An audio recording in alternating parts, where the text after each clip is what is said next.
are here today with Kaylee Lehman with Summit Funding. And Lisa Young with EXP Realty. I'm Melanie with EXP Realty. We are here today to talk about debt.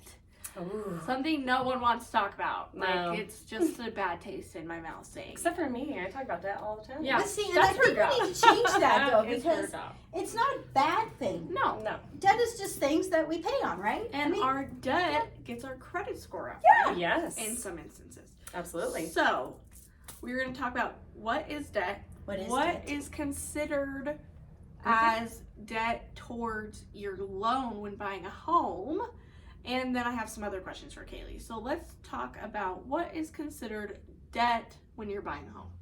So, what is considered debt when buying a home? That's anything that really shows up on your credit report. If you have to use your social to obtain that loan, credit card, purchasing furniture, things like that, it reports to your credit. So that is debt. But there are some things that go on your credit report that we don't really consider in the home buying experience. For instance, medical. Everybody has it. Everybody has medical bills. You know, a lot of people have medical bills in collections.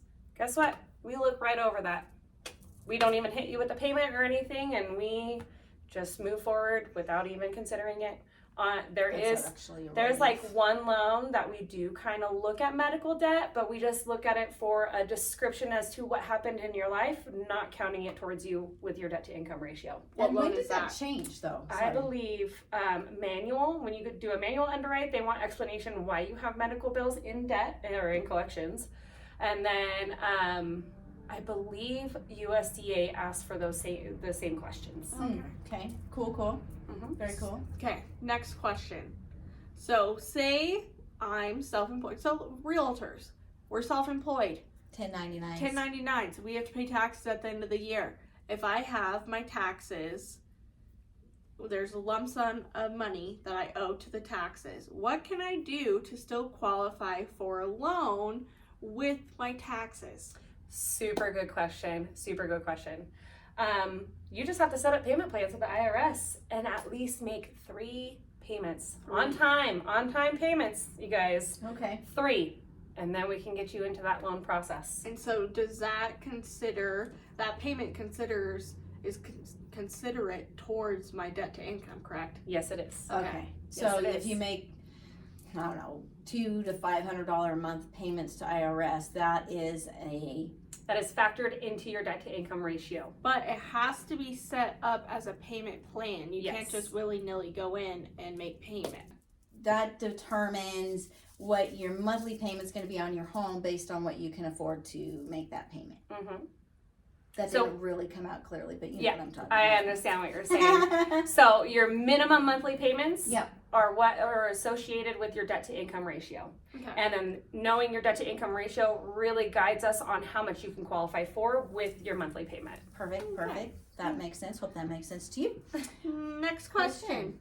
I know that there are different kinds of debt. There are like a Ferris wheel that is Revolving. Thank you. Revolving. Yes. And then there are some that Installment. is installment.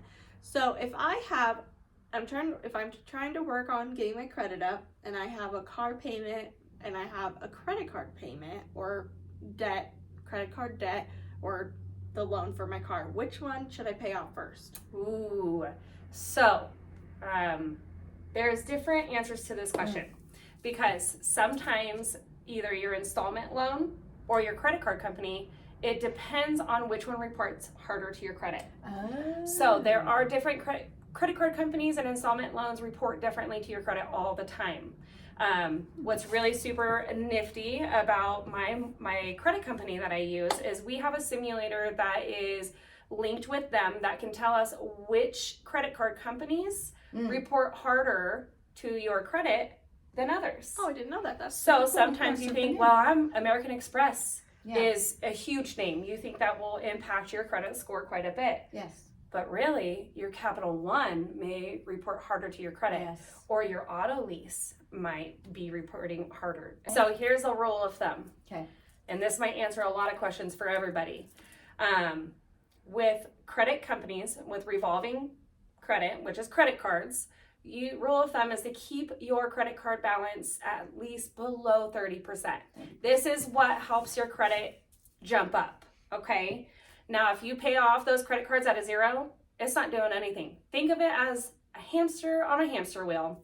If you have $0 charged on your credit card, your hamster's not even treading at the wheel at all. dead. Nothing. It's just sitting there. Let's say if your credit card's almost maxed out or over 30%, you fed that hamster way too much and he's a little fat guy and he's moving pretty slow, okay? Now, if you have 30% or under, that guy is fit and he is running and doing his job on increasing that credit score. Nice. So, and what's super awesome, here's another thing too. If you're installment loans, so installments are like you bought furniture on a credit line, things that you pay down and cannot charge back up, that's an installment loan. Now, if you have less than 10 payments, when I pull credit and you get into contract to purchase a home, we don't have to hit you with that payment. Less than 10 payments. That helps your debt to income ratio to qualify. Less than 10 payments total, like with, or is that just the? Yep. Is that the revolving? Installment. Installment. So if you have 10 installments. No, so it's one credit line. So let's say I have Okay. something with Ashley's furniture, okay? Yep. And my payment is $150 a month. Okay.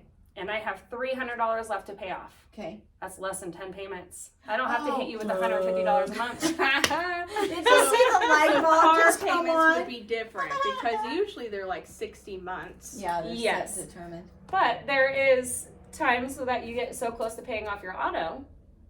But if it is a leased auto, Forget about it. forget about it. Because every 3 years, Forget about it. you get a new Forget loan with about it. it. Forget about it. Okay. That's cool. I did not know that. And we have lenders all the time. But this is why we want to do these videos, because real estate, whether it's buying, selling, lending, investing, it's super vast. Yes. And so it's really a good idea to learn as much about all the aspects of it as you can, so then it doesn't feel so spooky or overwhelming, and you feel a little bit more empowered because you have a little bit of information Yeah, about what it is we're absolutely. doing. Yep. Yeah. Okay. So Well, that was cool. Yeah. I want to thank you for coming. Yes. Thanks Thank for you. having me. That was and fun. blowing my mind. And if you're out there and you want to learn something that we haven't shared yet, let us know so we can. Blow your mind. Yes. I'm Lisa Young again with eXp Realty. I'm Melanie Leyva with the XP Realty. And Kaylee Lehman with Summit Funding. Our information's in the description, so reach out to us and we'll talk with you soon. Bye, guys. Bye.